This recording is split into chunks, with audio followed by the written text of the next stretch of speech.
how Europe got rich before America. In the last video, we uncovered the system that made Europe rich long before America even existed. A system built on land, trade routes, banks, and power.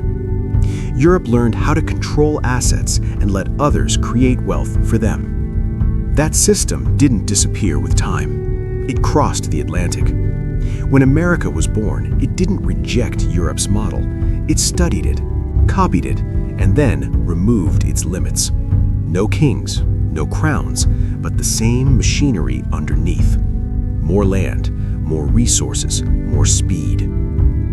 This is the moment the system changed, not in design, but in scale. Because when America took Europe's blueprint, the system didn't just survive, it went global.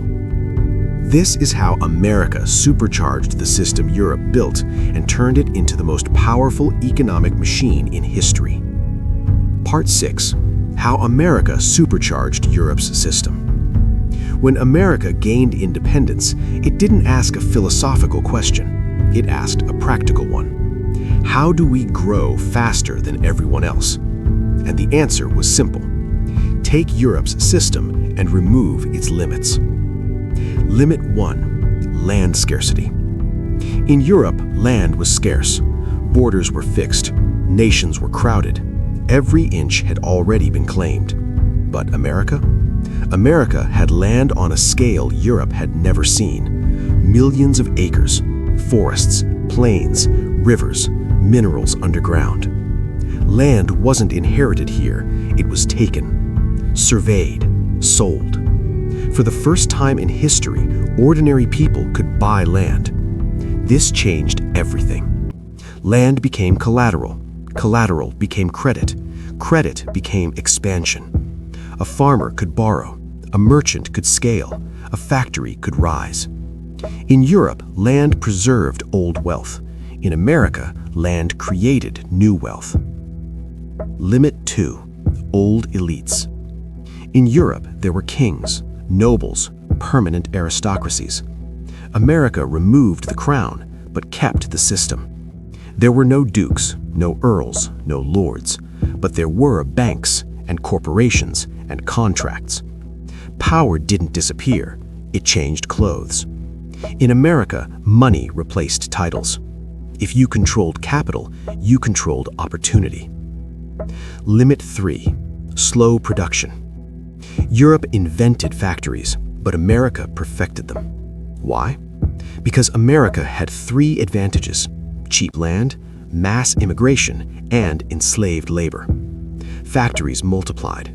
Railroads connected everything. Goods moved faster than ever before. Europe built the engine. America slammed the accelerator.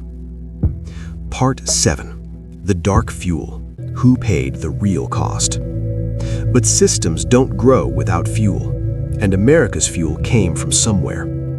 Slavery, capitalism's shadow. Europe experimented with slavery. America industrialized it. Enslaved people were treated as assets, bought, sold, insured. They produced cotton. Cotton fed factories. Factories fed banks. By the 1800s, cotton was the most valuable export in the world, and nearly all of it was produced by enslaved labor. This wasn't a moral failure alone. It was a financial system. Human beings were turned into balance sheet entries. Land dispossession. America's land didn't appear empty. It was taken. Treaties were broken. Communities were removed. Entire nations were erased. Land was redistributed, not to everyone, but to those inside the system. Land created wealth, but only for those allowed to own it.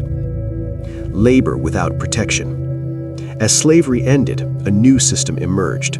Low wages, dangerous factories, child labor. Industrial wealth exploded. Worker protections lagged behind. The system rewarded ownership, not effort. Part 8. The banking machine goes global. By the late 1800s, America had done something new. It fused industry, finance, and government. Banks funded railroads. Railroads opened land. Land fed factories, factories fed banks. This loop created unstoppable momentum. And then the dollar entered the picture. The dollar system. After World War II, Europe was damaged. America was intact. The US dollar became the world's reserve currency. That meant global trade, debt, and commodities all flowed through American banks. This wasn't an accident.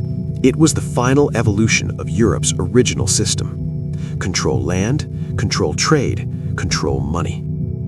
Part 9. The system today, why you feel it. This system isn't history. You live inside it. When you rent, when you borrow, when you work, you're participating in a structure built centuries ago. Land still generates wealth for owners. Banks still profit from interest. Trade still favors those who control access. The names changed, the mechanics didn't. So the next time someone tells you anyone can make it if they work hard enough, remember this: hard work never built the system. Ownership did. And in the next video, I'll show you exactly how this system keeps people inside it, who benefits the most, and how power quietly moves today. Because the system didn't disappear, it just became invisible.